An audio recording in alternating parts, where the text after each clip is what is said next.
Hello students, Om Shanti. पिछले class में मैं डिस्कस किया था equilibrium state, equilibrium constant, and all of you know equilibrium constant can be expressed in terms of pressure, that is Kp, and equilibrium constant can be expressed in terms of concentration. Now today I have to derive relation between Kp and Kc. Kp Kc के बीच में relation क्या है उसको derive करना है। तो ये एक इम्पॉर्टेंट क्वेश्चन है आपको फाइनल एग्जाम के लिए। इस चैप्टर में आपका एक ये डेरिवेशन है जो आपको जानना है। फिर एक आगे चल के बताएंगे पीएच वैल्यू, पीएच स्केल में वहाँ भी एक डेरिवेशन है। तो ये दो डेरिवेशन में कोई एक आने का चांसेस बनता रहता है, इसलिए आप ये डेरिवेशन को अच्छे तरह से समझ लीजिए। और बहुत ईजी है, बहुत हार्ड नहीं है। तो चलते हैं हम लोग। पहले आप एक्सप्रेस कीजिए Kp एंड Kc। तो इसके लिए आपको लेना पड़ेगा कोई भी general reversible reaction. So you can take, let us take general reversible reaction.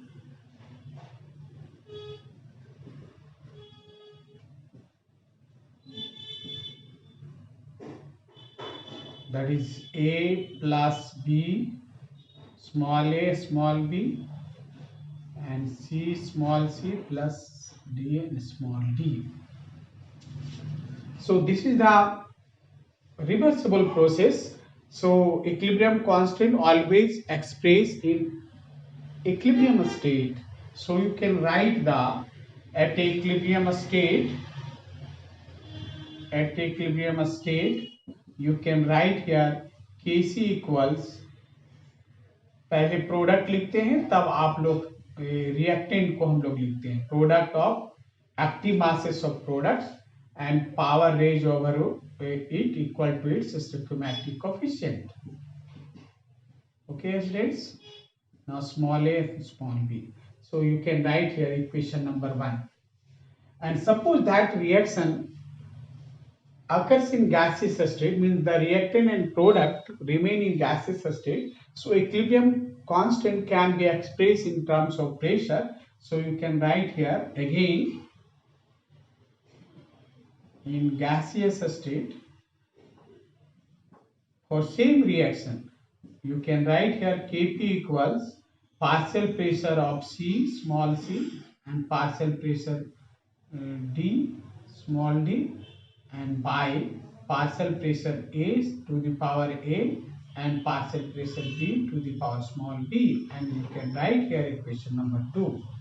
तो सबसे पहले आप कोई रिवर्सिबल रिएक्शन लिखिए, उसके बाद आप Kc और Kp के टर्म में लिख लीजिए। और आपको पता है, आप स्टेट्स ऑफ मैटर में पढ़े होंगे relation between pressure and mole fraction, और आइडियल गैस इक्वेशन में एक टर्म्स आप पढ़े होंगे। तो आप इसको लिखने के बाद आप यहाँ पर लिखें as we know from states of matter और ideal gas equation, as we know from ideal gas equation, ये आप लिखते हैं PV इक्वल nRT। अब भी को इधर लेंगे तो n नंबर ऑफ मोल है, नंबर ऑफ मोल पर लीटर को क्या बोलते हैं, कंसंट्रेशन। तो आप इसको भी इधर ले आएंगे तो n बाय v को ही हम लोग C लिखते हैं, इसलिए आप डायरेक्ट लिख सकते हैं C by C, P equal CRT। अब ये आप रिएक्टेंट ए का पार्शियल प्रेशर, इंडिविजुअल का जब प्रेशर बोलते हैं तो उसको पार्शियल प्रेशर बोलते हैं। The pressure exerted by individual gases molecule, that is called partial pressure. तो आप रिएक्टेंट ए का पार्शियल प्रेशर ए लिखिए, और इस फार्मूला के हिसाब से concentration of A and R T, ठीक है। इसी तरह से आप पार्शियल प्रेशर बी लिखिए, and you can write the concentration of B and R T. फिर प्रोडक्ट साइड में भी इसी तरह से लिख लीजिए partial pressure C equal C R T. है। उसी तरह से पार्शियल प्रेशर D इक्वल आप क्या लिखेंगे CRT। तो आप पार्शियल प्रेशर वाला को आप लिखिए। अच्छा, कल हम पिछले क्लास में आपका ये बताए थे कि एक्टिव मास को आप कंसंट्रेशन के रूप में भी एक्सप्रेस करते हैं, जैसे concentration of C to the power small c and concentration of D to the power small d and concentration of A to the power A and concentration of B to the power small b। या आप किसी को भी इस रूप में भी express कर सकते हैं। पिछले क्लास में आपको हमने बताया था दोनों एक ही चीज है। यहाँ आपको ग्रेटर वेट एक्टिव मास और वहां कंसंट्रेशन के रूप में C से रिप्रेजेंट करके लिखा गया है, ऐसा कोई फर्क नहीं है दोनों में। तो चलते हम लोग ये फ्रॉम इक्वेशन 2 में आप पार्शियल प्रेशर का वैल्यू पर पुट कर दीजिए। तो इसके बाद आप लिखिए on putting this value in equation number 2। इसको अब मैं मिटा रहा हूं।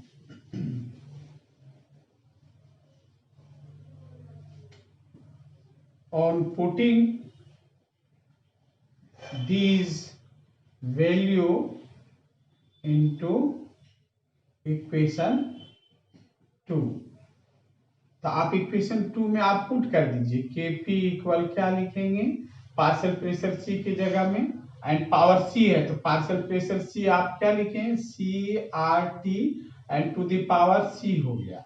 और इसी तरह से CRT टू द पावर आप यहाँ पर लिखेंगे। अच्छा, ये आप कंसंट्रेशन ऑफ C और D छूट गया था उसको लिख दीजिए आप। तो आप ये कंसंट्रेशन ऑफ C लिख दीजिए और concentration of D to the power small d लिख दीजिए। एनीवे फिर हम लोग बाय में लिखिए concentration of A RT to the power small a, concentration of B RT to the power small b। ठीक है, अब देखिए अब पावर जो रेंज किए हैं आप तो ये पूरे पे है तो कंसंट्रेशन ऑफ C पर भी पावर होगा RT पर भी पावर होगा। तो हम लोग क्या करेंगे बेस जिसका सेम है उसको एक साथ करेंगे और इसमें RT टू पावर C है और इसमें RT टू पावर D है। बेस सेम रहेगा तो उसको हम लोग ऐड कर देते हैं। तो आप अलग से कर दीजिए concentration of C to the power small c and concentration of D to the power small d और ये RT जो आप लिखे हैं आप इसके ऊपर में पावर को ऐड कर दीजिए C प्लस स्मॉल d, क्योंकि बेस सेम है तो पावर ऐड हो जाता है। उसी तरह से आप इसको अलग अलग कर दीजिए concentration of A to the power small a and concentration of B to the power small b आप लिखेंगे and RT to the power यहाँ small a plus small b हो गया। तो फिर देखिए ये आपको RT टू द पावर ये है RT to the power a plus b है तो आप इसको ऊपर ले जाएंगे तो माइनस हो जाएगा और इसको एक जगह रखिए। अब इतना पार्ट को देखिए यहाँ पर क्या था ये KC के बराबर था ये वाला टर्म, तो इसकी जगह में आप क्या लिखेंगे KC। अब ये RT आप लिख के और ऊपर में आप क्या करेंगे small c plus small d और माइनस a प्लस b। तो आप देख रहे हैं ये C प्लस D क्या है number of mole of products और A प्लस B क्या है number of mole of reactant. तो आप number of mole of product और number of mole of reactant को माइनस करेंगे तो कुछ तो वैल्यू आएगा तो उसको हम लोग डेल N से रिप्रेजेंट कर देंगे। तो आपको ये डेरिवेशन आपको आ गया relation between Kp and Kc। तो आप ये इक्वेशन को आप लिख सकते हैं आगे चल के। तो आप यहाँ पर लिखेंगे Kp इक्वल्स अब इधर आपका KC आ गया और RT टू द पावर अब जो ये number of mole of product minus number of mole of reactant कुछ वैल्यू माइनस होके आएगा उसको डेल N से रिप्रेजेंट करेंगे। तो this is the required expression between Kp and KC। तो दिस इज रिक्वायर्ड, बहुत लंबा नहीं है आप लोग सभी याद कर सकते हैं। पहले रिवर्सिबल रिएक्शन लिखिए फिर Kp और Kc के टर्म में एक्सप्रेस कर दीजिए फिर पार्शियल प्रेशर और कंसंट्रेशन का जो रिलेशन है हर एक का लिख के और Kp पर आप उसको वैल्यू पुट कर दीजिए अपने आएगा। यही तो 2-3 काम करना है। तो this is required relation between KP and KC, ये केपी केसी के बीच में आया है। अब हम लोग जानना चाहते हैं कि कब किस केस में केपी बड़ा होगा, केसी से छोटा होगा कि बराबर होगा, तो केसेस में हम लोग डिस्कस कर लेते हैं इसको। रिलेशन आपको मिल गया केपी और केसी के बीच में क्या है। तो अब हम लोग जानते हैं कि जब वेन, हम लोग केसेस, केस वन ले लो, केस वन, वेन डेलिन जो है आपको ग्रेटर देन 0 कर दो। तो ये आप इसको कैसे जानेंगे, तो जैसे अभी आप लिखिए डिकम्पोजिशन ऑफ अमोनिया, तो आपको नाइट्रोजन हुआ और हाइड्रोजन हुआ। ठीक है, तो आप देखिए इसमें number of mole of product में इधर 1 है, कुछ नहीं नंबर है मतलब 1 है, और ये 3 है, तो डेल एन का वैल्यू क्या हो जाएगा 314, और रिएक्टेंट साइड में आपका 2 है, तो आपको 2 आया, तो ये ग्रेटर देन 0 हुआ ना। तो जब आपका ये डेल एन का वैल्यू ग्रेटर हुआ तो आपको 0 से बड़ा हो गया, तब तो आपको ये वैल्यू आपका कुछ आएगा, जो भी है 1 2 3, तो this term multiply to this KC, then that becomes KP. तो आपको क्या हो जाएगा केपी इक्वल केसी लिखेंगे, और R T to the power आपको डेल एन, जहां डेल एन ग्रेटर देन 0 है, दैट मीन्स केपी आपको ग्रेटर देन आपको केसी हुआ। क्योंकि केसी पे इतना टर्म मल्टीप्लाई करते हो, then that becomes equal to KP. तो इस केस में आपको वैसे रिवर्सिबल रिएक्शन जिसमें number of mole of product आपको number of mole of reactant से ज्यादा हो, तब उस केस में आप जब न्यूमेरिकली इसको कैलकुलेट करोगे केपी, तो उस और केसी के टर्म में करेगा तो हमेशा केपी केसी से बड़ा होगा। तो अब हम लोग चलते हैं केस 2 में। केस 2 में क्या है कि when del N less than 0, यानी नेगेटिव वैल्यू आएगा।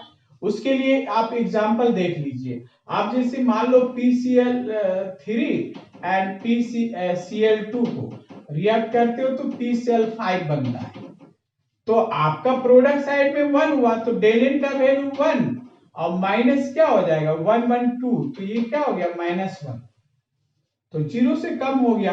तो वेन डेल एन 0 मतलब नेगेटिव वैल्यू आएगा, तो आप उसी तरह से आप लिखिए KP equal KC R T to the power minus del N लिख दीजिए, जो भी वैल्यू आएगा लेस देन 0 मतलब डेल एन नेगेटिव आएगा।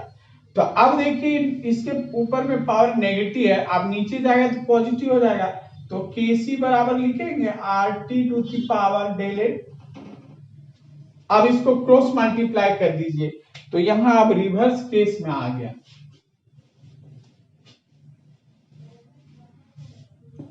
तब आपका ये आ जाएगा केपी और R T to the power del n then becomes KC. तो अब देखिए केपी में ये टर्म मल्टीप्लाई हुआ, then that become equal to KC, इसका मतलब केपी केसी से छोटा है, जब इसमें मल्टीप्लाई किया तब केसी के बराबर होगा, then you can write here KP lesser than KC. यानी वैसे रिएक्शन जिसमें number of mole of product आपको number of mole of reactant से कम हो, तब उस केस में जब आप केपी कैलकुलेट करोगे न्यूमेरिकली, तो दैट ऑलवेज कम द केसी वैल्यू। अलग अलग मान लो कंसंट्रेशन टर्म में इक्विलिब्रियम कांस्टेंट निकाला, फिर प्रेशर टर्म में आप इक्विलिब्रियम कांस्टेंट निकालेगा, तो वही इक्वेशन के लिए केपी आपको लेसर देन केसी हो जाएगा।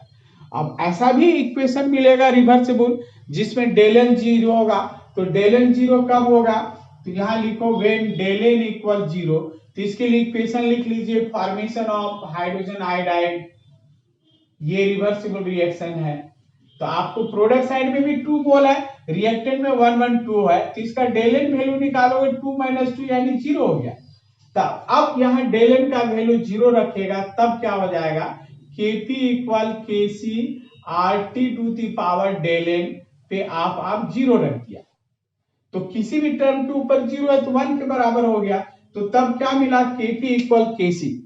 तो for that reversible reaction in which number of mole of reactant and number of mole of product same, then Kp becomes equal to Kc. ये RT पावर G और 1 हो गया। तो वैसे रिवर्सिबल जहां पर number of mole of product और number of mole of reactant same होगा, तब आप अलग अलग करके आप प्रेशर टर्म में इक्विलिब्रियम कांस्टेंट निकालिए, फिर कंसंट्रेशन टर्म में इक्विलिब्रियम कांस्टेंट निकालिए, दोनों का वैल्यू सेम होगा। But greater del N greater than 0 होगा तो always KP greater than KC, और डेल एन आपको लेसर देन 0 होगा then KC always greater than KP. तो ये आपको 3 केसेस था रिलेशन में डिस्कस कर दिया। तो ये डेरिवेशन इंपॉर्टेंट है और वो 2-3 स्टेप खाली ध्यान में रखना है, तो मेरे ख्याल से आप इसको डिराइव कर लेंगे equilibrium constant in terms of pressure and concentration. अब हम लोग आते हैं influencing factor of the equilibrium constant. तो एक चीज आप ध्यान दीजिए, चलिए ये टॉपिक ओवर हो गया। अब हम लोग नेक्स्ट टॉपिक में आते हैं, influencing factor of equilibrium constant. मतलब इक्विलिब्रियम कांस्टेंट में क्या क्या इफेक्ट डालता है, कौन सा ऐसा फैक्टर है जो इक्विलिब्रियम कांस्टेंट को इफेक्ट डालता है। तो उसके लिए आपका हेडिंग लिखिए influencing factors of equilibrium constant. तो उसमें से पहला आप ले लीजिए कंसंट्रेशन ले लीजिए, दूसरा आप प्रेशर ले लीजिए, तीसरा टर्म आप टेम्परेचर ले लीजिए, फोर्थ फैक्टर आप कैटलिस्ट ले लीजिए, और फिफ्थ आप इनर्ट गैस।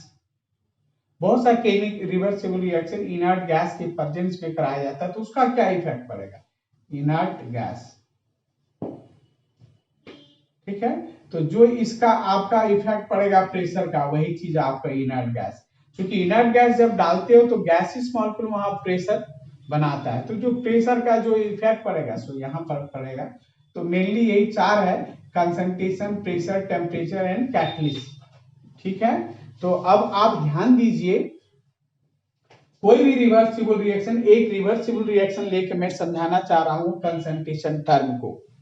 ठीक है, अब आप इसको मिटा रहे हैं, नोट करते जाइएगा साथ साथ में, तो बेहतर होगा, समझने में भी सुविधा होगा। साथ साथ चलिए, तो आपको जो भी बता रहे हैं तो आपको लगेगा नहीं कि हम ऑनलाइन वीडियो देख के सीख रहे हैं, आपको लगेगा कि हम क्लास में बैठ के सीख रहे हैं। तो कंसंट्रेशन टर्म में आपको let us take general reversible reaction A + D small a b and C small c plus small d लीजिए।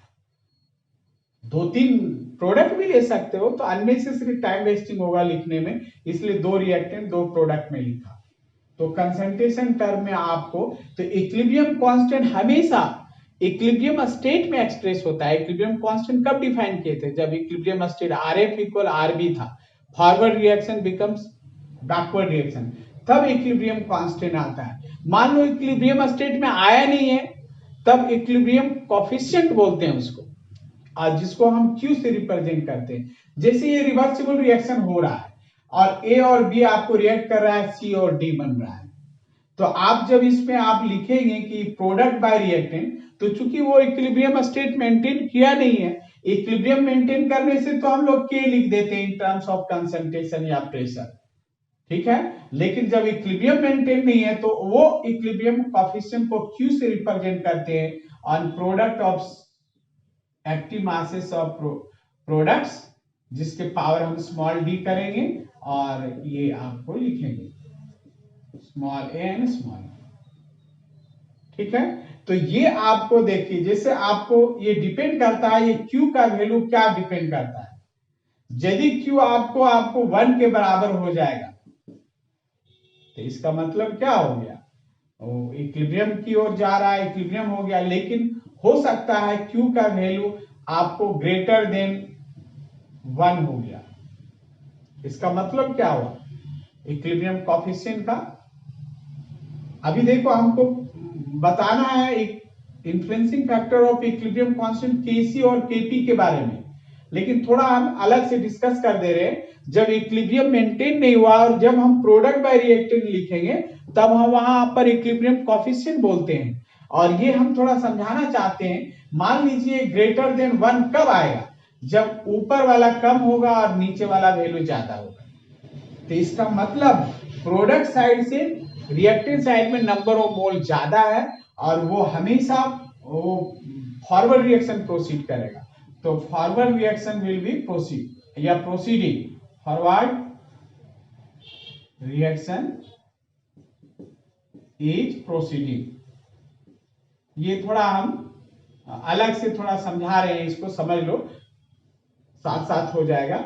ये इक्विलिब्रियम कोफिशिएंट है और सपोज ये लेसर देन 1 हो गया, इसका मतलब है कि ये वैल्यू आपको ज्यादा है। देखिए ग्रेटर देन, जस्ट फिर से समझो एक बार, शायद यहां थोड़ा सा हम उल्टा बोल दिए। ग्रेटर देन 1 तभी होगा जब प्रोडक्ट आपका ज्यादा होगा, रिएक्टेंट कम होगा। यानी रिएक्शन हो रहा था, ज्यादा से ज्यादा रिएक्टेंट मोल जो है प्रोडक्ट में कन्वर्ट हो गया, अब इधर कम पड़ गया, अब उधर ज्यादा हो गया। तो हर कोई इक्विलिब्रियम मेंटेन करना चाहेगा, तब वो CD कंबाइन करके इधर होना होगा। तो यहां पर फॉरवर्ड की बजाय ये ग्रेटर देन 1 में आपका बैकवर्ड रिएक्शन होता रहेगा। उस बैकवर्ड रिएक्शन इज प्रोसीडिंग। लेकिन आपको लेसर देन कब होगा 1 का वैल्यू? जब ये रिएक्टेंट वैल्यू ज्यादा होगा, प्रोडक्ट कम होगा। इसका मतलब इस साइड ज्यादा है नंबर ऑफ मोल, उधर कम है, तो आपको फॉरवर्ड रिएक्शन प्रोसीड होगा।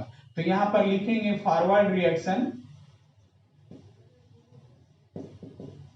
Is proceeding. ये मेरा बताने का मकसद ये था बेटा कि ये जो इक्विलिब्रियम कोफिशिएंट का वैल्यू यदि हमको ग्रेटर देन 1 हो जाएगा तो हम समझ जाएंगे कि वो रिवर्सिबल बैकवर्ड रिएक्शन हो रहा है, और लेसर देन 1 है, इसका मतलब है कि वो आपका फॉरवर्ड रिएक्शन हो रहा है। तो बस इसका सिग्निफिकेंस मतलब यही है कि इक्विलिब्रियम कोफिशिएंट ग्रेटर देन 1 हो रहा है कि ग्रेटर देन 1 हो रहा है। तो उस लेसर देन 1 हो रहा है कि ग्रेटर देन 1 है, उसकी वैल्यू देख के करेंगे। एनीवे अभी हमको डिस्कस करना है influencing factor of equilibrium constant. कहने का मतलब है कि ये इक्विलिब्रियम स्टेट में आ गया है, और जब इक्विलिब्रियम स्टेट में आ गया है ये reversible reaction, then we can express the equilibrium constant. तो आप Kc इक्वल क्या लिखेंगे? CD small c small d by a to the power small n capital B। ठीक है, अब ध्यान से समझिए एक चीज कि whenever any reversible process attain its equilibrium state, either concentration of reactant or concentration of product increases or decreases, in any cases the value of Kc always remain constant. Kc never will be changed. तो हर reversible reaction का आपका Kc या Kp value fixed होता है। इसको आप mathematically समझने की कोशिश कीजिए और फिर थोड़ा सा हम डाटा से समझाने की कोशिश करेंगे। तो आप एक चीज दिमाग में बैठा लीजिए कि इक्विलिब्रियम कांस्टेंट हमेशा फिक्स्ड वैल्यू होता है। जब भी वो आपका इक्विलिब्रियम स्टेट में आ गया तो Kc वैल्यू फिक्स होगा। रिएक्शन कभी स्टॉप नहीं होता है। फॉर ए मोमेंट मान लो रिएक्टेंट प्रोडक्ट में चला गया इक्विलिब्रियम स्टेट होने के बाद, तो देन एंड देन प्रोडक्ट फिर रिएक्टेंट में आ जाएगा। ये डायनेमिक फॉर्म में आपको एक दूसरे बहुत स्मॉल मात्रा में चेंज होता रहता है, और उसका रिएक्शन रेट इक्विलिब्रियम स्टेट में बहुत एक्सट्रीमली स्लो होता है, जिसको हम लोग ऑब्जर्व नहीं कर पाते हैं। तो आपको एक कंसेप्ट के रूप में लेना है कि सपोज इस रिवर्सिबल रिएक्शन में एक कंटेनर में मान लो रिवर्सिबल रिएक्शन हो रहा है, and now that reversible reaction attain its equilibrium state. Now what we are doing on increasing the concentration of reactant या decreasing of concentration of reactant या प्रोडक्ट का concentration घटा देंगे या बढ़ा देंगे तो क्या इफेक्ट पड़ेगा Kc। तो आपको एक पॉइंट तो ध्यान में रखना होगा, Kc कभी चेंज नहीं होता है। तो इसको समझने का कोशिश कीजिएगा, बेसिक चीज है। जितना आपको ये आसान दिखता है केमिकल इक्विलिब्रियम, उतना ही ये कंसेप्चुअल है। इसको ध्यान से समझना पड़ेगा। थोड़ा देर के लिए हम मान लो रिएक्शन हो रहा है, इक्विलिब्रियम स्टेट आ गया और इक्विलिब्रियम कांस्टेंट भी वैल्यू कुछ आ गया x, एक एट इक्विलिब्रियम स्टेट में। अब हम क्या करेंगे, एक्सटर्नली इस रिएक्शन रिजल्ट में now you are adding the number of mole of reactant N and B, means you are adding A and B. मान लो कुछ सब्सटेंस डाला ए और B, that means you increasing the number of mole of reactant. तो जब ये equilibrium constant आ गया, equilibrium state में आ गया, तो अब तुम क्या कर रहे हो, एक्सटर्नली इसमें ए एंड बी डाल दे रहे हो। तो अब देखो मैथमेटिकली समझने की कोशिश करो। अभी ये वैल्यू आपको इक्विलिब्रियम स्टेट में ये x वैल्यू आ रहा है। अब एक्सटर्नली तुम क्या कर रहे हो, certain number of mole of A and B added, means number of mole of A and B added means concentration of A and B increase. अब जब ये इंक्रीज कर जाएगा तो मैथमेटिकली अब वो वैल्यू क्या हो जाएगा, वो आपको कम हो जाएगा।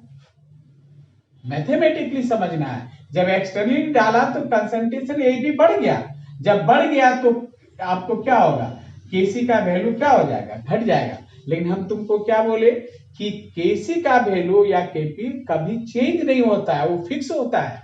तब क्या करेगा, in order to keep its constant value, तब जो एक्सटर्नली जो ए और बी डाला है वो certain number of mole of reactant combined and then convert into product. तो आपका number of mole of product बढ़ गया और ये number of mole of reactant घट गया, और अल्टीमेटली वो कांस्टेंट क्या, रेशियो हमेशा कांस्टेंट हो जाएगा। इसको ऐसे समझिए कि मान लो आपको नाइट्रोजन और हाइड्रोजन का रिएक्शन हो रहा है, इसको आप मैथमेटिकली भी समझने की कोशिश कीजिए। ये आपको 1:3:2 रेशियो में रिएक्शन हो रहा है, और आप इसको आप इक्विलिब्रियम कांस्टेंट केसी वैल्यू आप कैलकुलेट किया। तो पहले तो आपको NH3 टू दी पावर आपको 2 लिखना होगा, एंड नाइट्रोजन का कंसंट्रेशन एंड हाइड्रोजन का कंसंट्रेशन पावर 3, ठीक है। अब इसका वैल्यू मान लो ये आपका कोई रेशियो है, मान लो कोई कांस्टेंट रेशियो जो आपका इसका वैल्यू आ रहा है 1/2 आ रहा है इसका वैल्यू सपोज। अब तुम क्या कर रहे हो कि इसमें हम 5 वैल्यू ऐसे हम आपको ऐड कर दे रहे हैं रिएक्टेंट साइड में। तो रिएक्टेंट साइड ऐड करेगा तो क्या करेगा कि 5 में कुछ नंबर ऑफ मोल कंबाइन करेगा और प्रोडक्ट साइड में जाएगा। अब 5 में मान लो ये आपका कुछ वैल्यू आपको 2 मोल आपको इसमें चला गया ऊपर, आपस में रिएक्ट करके, और वो बढ़ गया प्रोडक्ट साइड में तो 2 हो गया, और ये आपको रिमेनिंग रह गया आपका 4। तो अब रेशियो क्या हो गया 2/4। तो 2/4 रहेगा तो फिर तो आपको कैंसिल होगी, कितना बचा 1/2। तो बाहर से 5 आप ऐड किया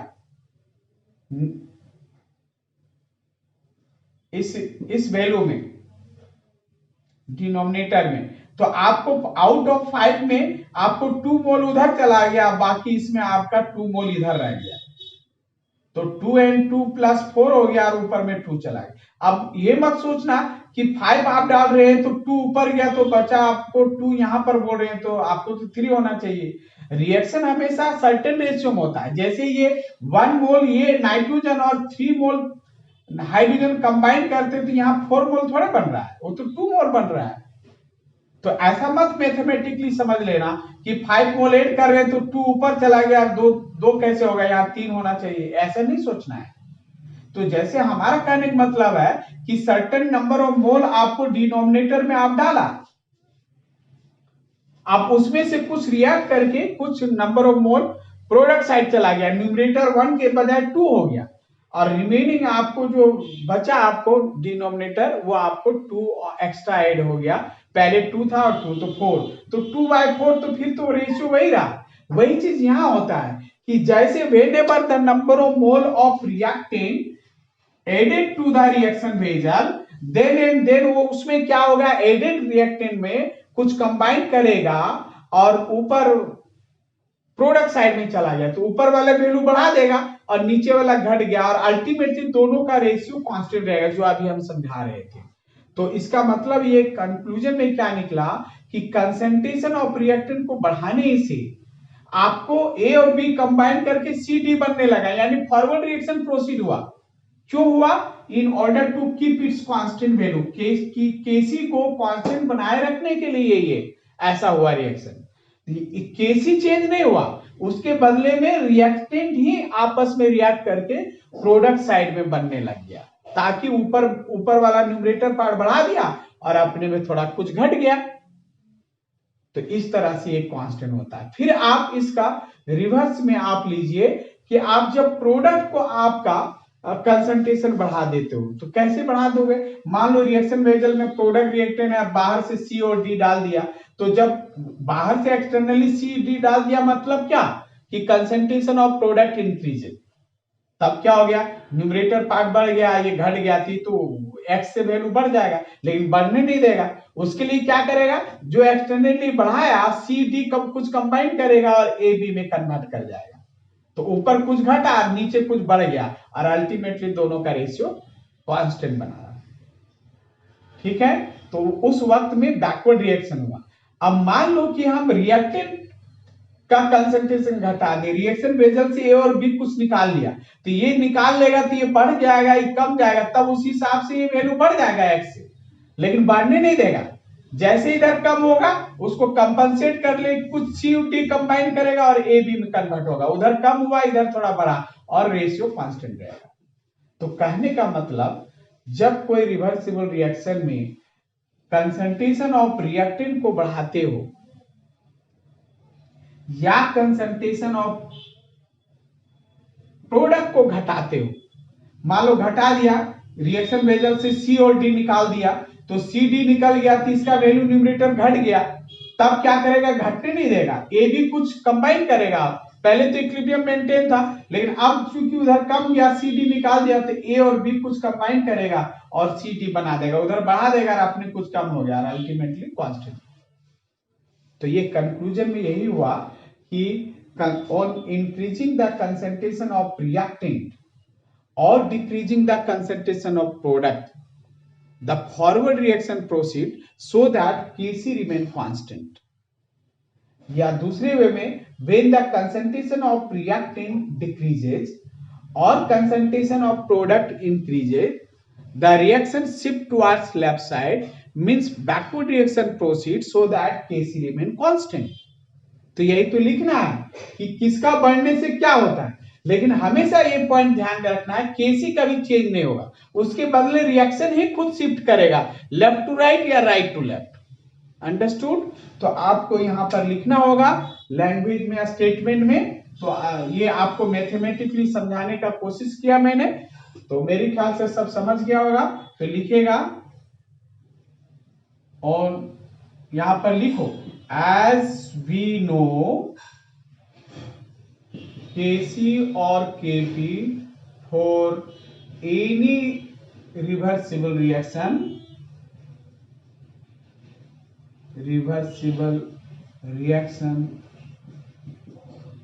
has constant value, वो कांस्टेंट वैल्यू हो गया। ठीक है, अब उसमें लिखेगा कंसंट्रेशन रिएक्टेंट का बढ़ाने और घटाने से क्या होगा, मैथमेटिकली समझ गया तो अब लिख सकते हो has constant value. So on increasing the concentration of reactant और decreasing the concentration of products, कैसे डिक्रीज होगा? जब आप टाइम टू टाइम प्रोडक्ट, जैसे रिएक्शन में प्रोडक्ट बन गया है तो प्रोडक्ट को वेजल से निकालते जाएगा, तो मतलब कि प्रोडक्ट का कंसंट्रेशन घट रहा है।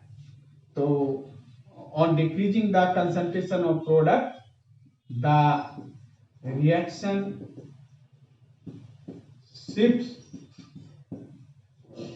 towards right side, that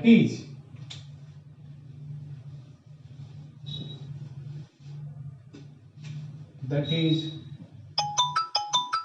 forward reaction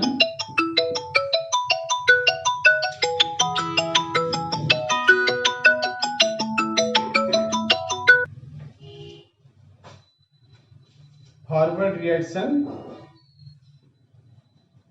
proceeds so that Kc remain constant।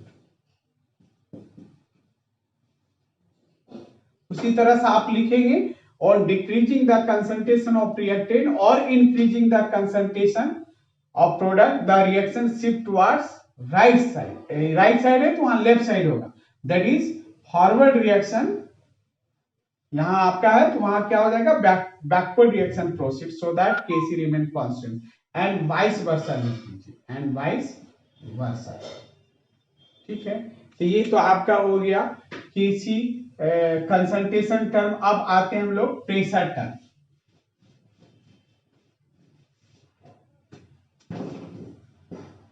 Pressure, तो इसके लिए मैं समझाने के लिए मैथमेटिकली एक रिलेशन लेता हूं जिसमें ए कोई प्रोडक्ट है, आपको टूट कर, सॉरी रिएक्टेंट है, टूट करके आपको बी एंड सी बनाता है सपोज।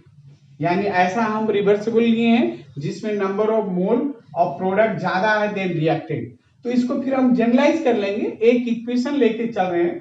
तो चूंकि रिवर्सिबल में ऐसा भी मिलेगा जब number of mole of reactant का आपका नंबर ऑफ मोल प्रोडक्ट के समान होगा यानी इक्वल होगा, या number of mole of reactant greater than number of mole of products, वो आपको लेसर होगा, कभी ग्रेटर होगा, या दोनों तरफ इक्वल होगा। ये पॉसिबिलिटी है आपको depending upon type of reversible reaction. तो हम लोग एक इक्वेशन लेके चल रहे हैं और प्रेशर है तो हम लोग केपी के रूप में लिखेंगे। केपी इक्वल लिखेगा partial pressure of B to the power, मान लो पावर नहीं देते हैं हम लोग, 1 ही है, कोई दिक्कत नहीं है, समझना है केवल। तो B and C and by partial pressure of A हुआ। ठीक है, और स्टेट्स ऑफ मैटर में एक रिलेशन पढ़ा होगा, पार्शियल प्रेशर और टोटल प्रेशर के बीच में आपको रिलेशन। तो partial pressure equal mole fraction x and total pressure ये है। तो आपको पार्शियल प्रेशर ए इस टर्म में लिखना चाहेंगे तो मोल फ्रैक्शन ऑफ ए, यानी वो भी कंसंट्रेशन है। स्ट्रेंथ ऑफ सॉल्यूशन को एक्सप्रेस करते हैं मोलरिटी, नॉर्मलिटी, मोल फ्रैक्शन, आप फर्स्ट चैप्टर में पढ़े होंगे। और ये टोटल प्रेशर पी हुआ। उसी तरह से पार्शियल प्रेशर बी को लिख सकते हैं mole fraction of B and total pressure. अब यहाँ वैल्यू पुट कर दीजिए, पार्शियल प्रेशर बी को लिखेंगे ना आपको X B and total pressure into X C and total pressure and X A and total pressure. तो एक पी कट गया तो बच गया एक पी। तो जब आपको number of mole of product आपका रिएक्टेंट से ज्यादा होगा तो प्रेशर ऊपर होगा, और यदि number of mole of reactant ज्यादा होगा आपका नंबर ऑफ प्रोडक्ट से तो आपको क्या होगा, पी नीचे होगा। और दोनों तरफ सेम होगा नंबर ऑफ मोल तो पी कैंसिल हो जाएगा, एक भी प्रेशर टर्म नहीं होगा। तब अब ये इससे कंक्लूजन निकालिए कि for that reaction in which number of mole of product क्या हो गया, greater than number of mole of reactant. अब यहां से बारी बारी से चेक कीजिए इस इक्वेशन के लिए, इस रिवर्सिबल रिएक्शन के लिए जब आप प्रेशर बढ़ाएंगे तो क्या होगा, ये आपका केपी वैल्यू मान लो कुछ वैल्यू एम आ रहा है कैलकुलेट करके इक्विलिब्रियम में। अब तुम क्या कर रहे हो, प्रेशर बढ़ा दे रहे हो, तो आपको इस एक्सप्रेशन में प्रेशर आपको न्यूमरेटर में है, तो जब प्रेशर बढ़ गया तो ये वैल्यू तो बढ़ जाएगा न्यूमरेटर पार्ट, तब ये एम से वैल्यू बढ़ जाएगा। तो आपको केपी कांस्टेंट रहता है, बढ़ने नहीं देगा। तब क्या करेगा कि बी और सी आपको कंबाइन करके ए में आएगा, यानी उसका नंबर ऑफ मोल बढ़ेगा तो उधर प्रेशर बढ़ेगा, और इस तरह से क्या हो जाएगा, अल्टीमेटली रेशियो कांस्टेंट बन जाएगा। यानी प्रेशर बढ़ा देने से नंबर ऑफ मोल आपको, आप प्रोडक्ट साइड ज्यादा लिए तो किधर शिफ्ट किया, जिधर लेसर और नंबर ऑफ मोल ऑफ। ठीक है, और यदि इधर नंबर ऑफ मोल ज्यादा है प्रोडक्ट से तब वो आपको फॉरवर्ड रिएक्शन हो जाएगा, और यदि दोनों तरफ सेम होगा तो पी टर्म आएगा ही नहीं, there is no effect of pressure in equilibrium constant. लेकिन आपको इस तरह का रिवर्सिबल लेंगे तो यहां से आप जनरलाइज कर लिए और आप लिख सकते हैं इसको कि on increasing the pressure, generalise मैं कर दे रहा हूं, on increasing the pressure the reaction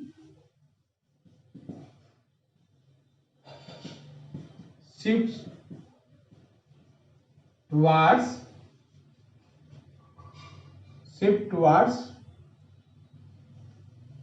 lesser number of moles. अब जिधर हो रिएक्टेंट साइड कम हो तब बैकवर्ड रिएक्शन होगा, अब प्रोडक्ट साइड कम हो तो फॉरवर्ड रिएक्शन होगा. इसलिए मैं जनरलाइज कर ली कि that shift towards laser number of mole. And if number of mole of reactant and number of mole of product same, there is no effect of pressure in equilibrium constant. तो यहां पर लिखेंगे so that Kp remains constant. In order to keep the constant value of Kp, the reaction shift towards the lesser number of mole. ये pressure term का है. ठीक है, तो अब हम लोग आते हैं टेम्परेचर का.